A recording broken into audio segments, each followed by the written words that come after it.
Hello, I'm Mark Legrieve, and I'm here to present on understanding the marginalized. Um, my story, and the reason I tell my story I start with is because everyone's story matters, and we need to honor people's stories. So I'm married 30 years. I have two adult daughters, one son-in-law, and two wonderful grandchildren. I'm a non-traditional learner. I've achieved associates, bachelor's, and master's, all those degrees while working full-time as an adult. I'm also a Catholic deacon at the Diocese of Green Bay, currently working at St. Francis of Assisi Parish in Manitowoc, and also part-time for Holy Family Fraternity in Manitowoc. My initial profession was 30 years as a manufacturing engineer. And in 2003, I had lost a brother to suicide, which drastically changed my life. One of the things that was a fruit of that loss was founding a men's homeless shelter in Manitowoc called The Haven. And there's so much more that I'm not saying, which is important to realize because we're all very complicated. And there's a lot below the surface of what people do not see and what we really don't express.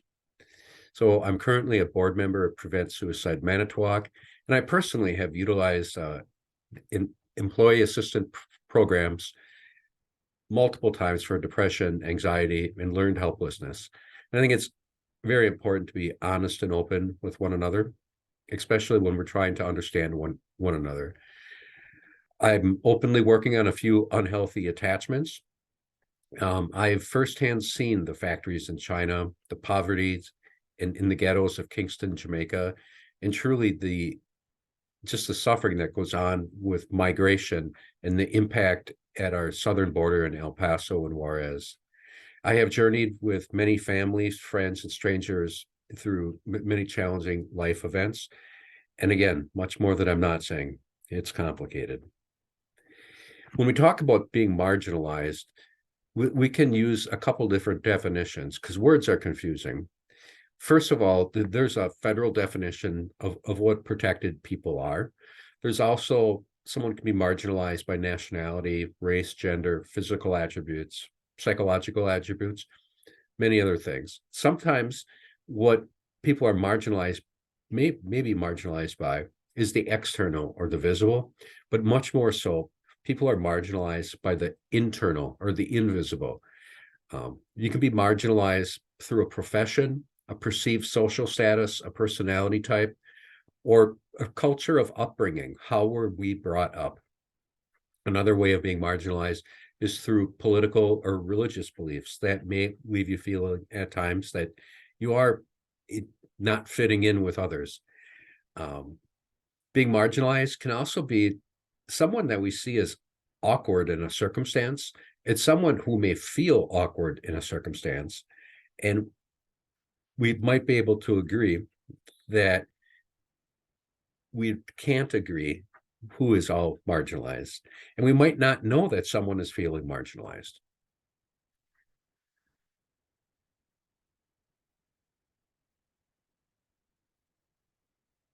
So defining understanding, what can we explain, control, and possibly exploit? Understanding, when we look at it from what the scope of what we understand and do not understand, and what we do not understand many times, we guess, we fill in the blanks, and we disregard. And when we come to meet people, there's what we understand is very, very small. Do we ever really fully understand anyone? If we think of our spouse, our children, relatives, or coworkers, do we ever fully understand them? As a husband and father, I can rightfully say that there's sometimes when I really don't understand my wife or children who I've known for 20, 30 years. The word understanding also we can think of in a scientific peer-reviewed understanding, like a medical journal. There's also the biblical or theological understanding. There's experiential understanding. Everything that we have lived through, that we have experienced, it has taught us something, and we believe certain things based on those experiences. Beyond that, for some, the word understanding might entail what others would call facts, opinions, theories, or conspiracies. The underlying thing to hang on to closely is that there is more unknown than there is known. So, human nature, what are we dealing with? How do we acknowledge our own condition? We are created and trained to assess, judge, and react. That's the fight or flight instinct of just our human nature, the human nature of, am I going to eat what's in front of me, or is it going to eat me? Am I going to run from it, or I'm going to attack it? That's primal nature. Our subconscious usually most always reaches judgment before our own logic. And are we aware of our own subconscious prejudgments? Our primal nature, which I mentioned, fight or flight, eat or be eaten, friend or foe, that is something that we should be aware of. And then there's our trained nature, our cultural norms, our professional training, and our personal experience. There's another thing which we may believe is true or not true, is epigenetics. And that is the underlying belief that there are multiple levels of multi-generational traumas carried within a person from at the time that our mother was conceived. We carry on the trauma of our grandmother from that time on somehow within our bodies. Scientifically, it may not be explainable, but it could be true. And this has something that somehow ties into when we think of systemic generational trauma, of how some classes or groups of people seem to be stuck in certain conditions and can't seem to break out of it, that there's something underlying to it, and that is epigenetics.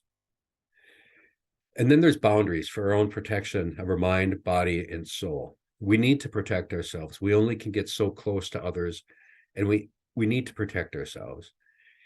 The greatest thing in trying to understand others that is the hardest for us, in my judgment, is being overwhelmed, overworked, and oversensitized. We just have so much going on that our sense of awareness just is not great. We just overload our sensations. We're too busy to slow down to notice the complex human beings in our midst. Many times we are basically physically functioning, yet we're mentally, socially, and emotionally numb. Just for our own protection, we can't handle anymore.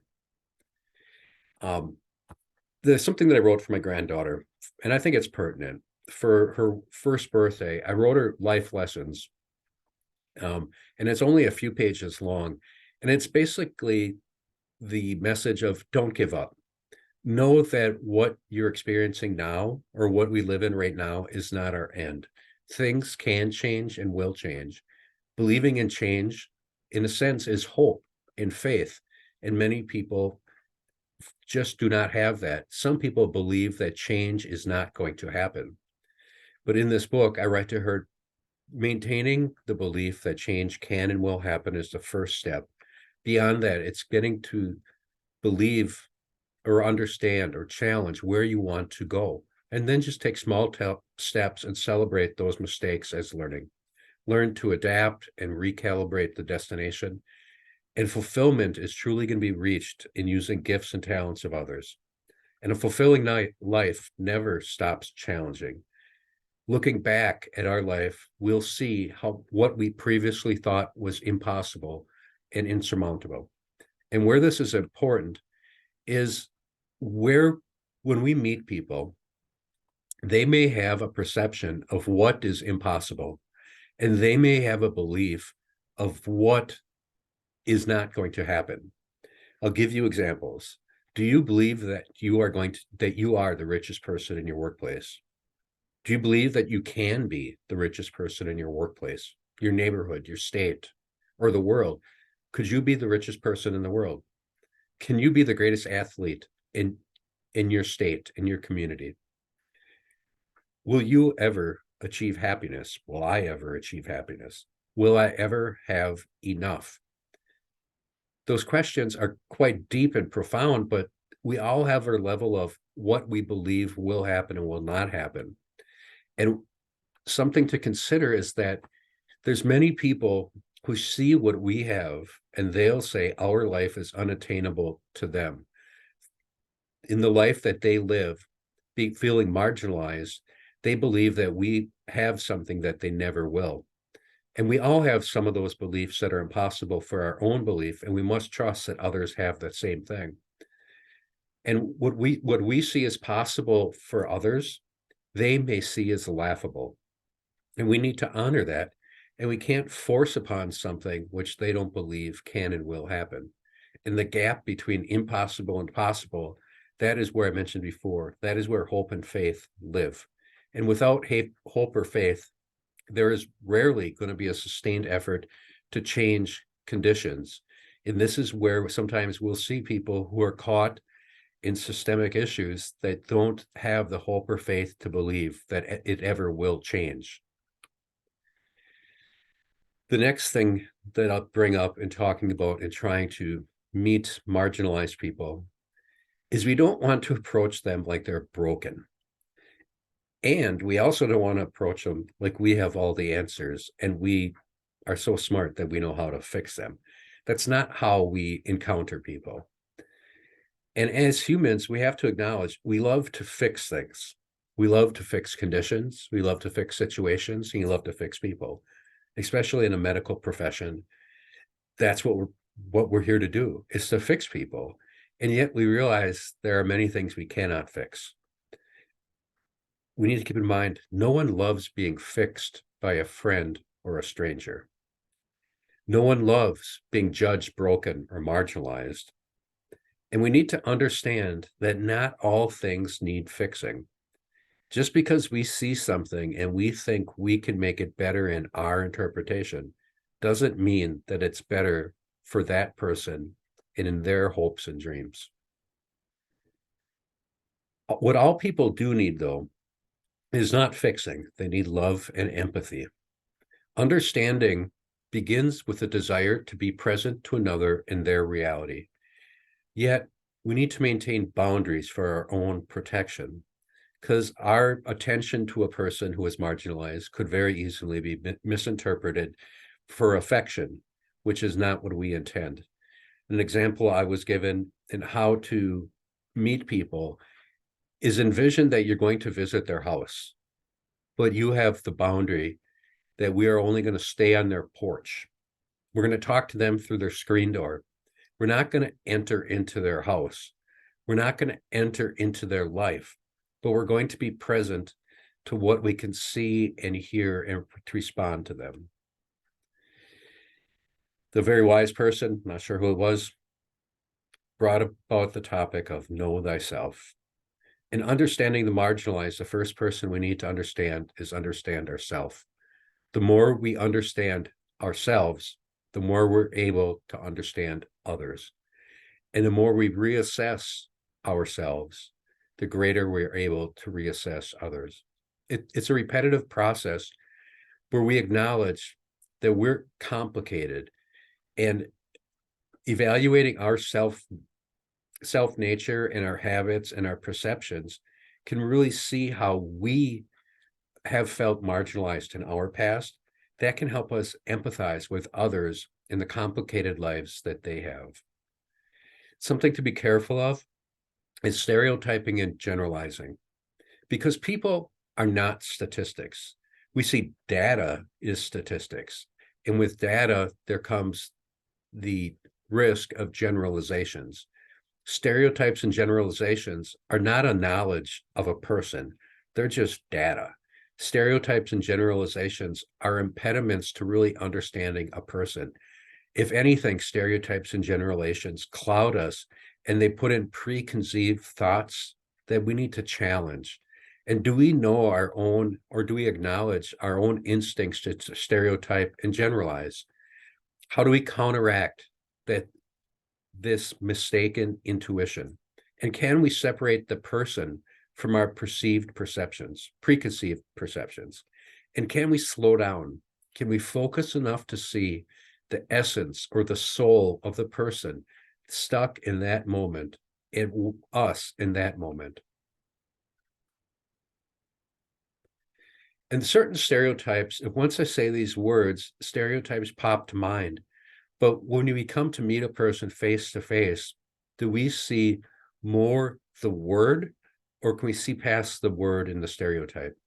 Incarcerated, homeless, addict, mentally challenged, learned helpless, migrant, other cultures, someone in extreme poverty or extreme wealth, someone uneducated, someone highly educated, someone abused and traumatized, quiet people, loud people, people that are in other circles than us.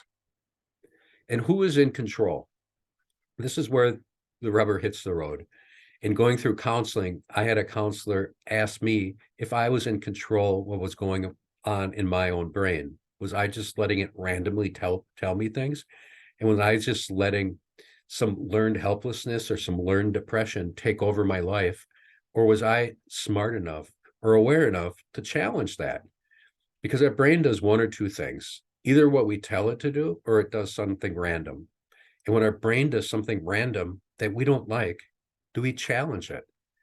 And not everything we initially think that is true is true. And do we monitor those thoughts and do we challenge them? Because if we're not monitoring or challenging those thoughts, then we have to ask ourselves if we're really in control or are we just mindlessly going through autopilot. And it's not a criticism as much as it is a challenge to say, do we choose to understand?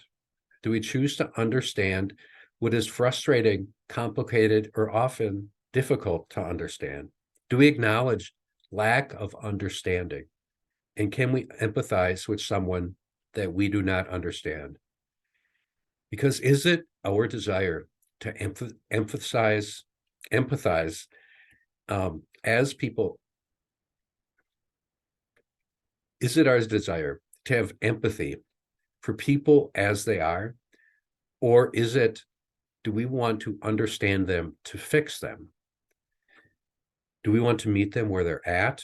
Or do we want to try to change them into something else? It's complicated because society is more complicated than what we understand. A marginalized person likely has more complicated attributes that we're going to be able to really understand. We don't know their upbringing. We don't know their potential traumas. We don't know their medical condition, their full medical condition. We don't know their full psychological condition, and we don't know what their normal is. And we do not know what's impossible for them in their mind. We don't know what their support network is. We don't know what their current level of security is, and we don't know all the barriers that they face. We do know that they are human, just like us, like our children, like our family and our coworkers. And how do we treat all people with basic dignity, respect, and tenderness? The question for ourselves is, can I safely and professionally hold their heart and soul tenderly, help them imagine another day, another way, instill a hopeful presence, encourage a belief in a future change, listen without fixing, being patient, and know what was once lost and alone feels like? Can we empathetically witness emotion without losing focus and control? Can we become okay with what cannot be diagnosed and repaired? Continual learning is really where the topic of this is. How do I understand the marginalized? It's with continual learning. And what do we need to continually learn? We need to learn to avoid hardness of mind and heart. We need to be slow and tender and be without judgment. Another way we continually learn is to volunteer serving marginalized populations. Watch and listen. Earn the trust of a marginalized person and understand our own marginalization and try to bring home or remember our own insecurities to help connect with others who may feel insecure in the moment. Do we aspire to uphold the dignity and respect of all people? And do we have a plan to counteract the internal, preconceived reactions and judgment? Can we fix less and console more? Can we be blessed in the security and comfort that we do have? Can we be less busy and be less preoccupied? Can we help restore humanity to humans? Some guides or some self-awareness or other awareness techniques is one: mindfulness, prayer, meditation, centering, whatever it is for you that helps bring you or me into the current present moment. Try to be consistent in the practice of being present to the current moment at all times. Try not to live in the past nor in the future, but being in the current moment.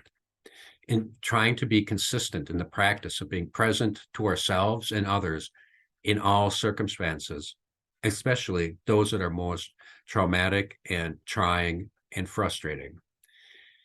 And even deeper, have a deeper desire to treat others with greater dignity and respect. Thank you for your time.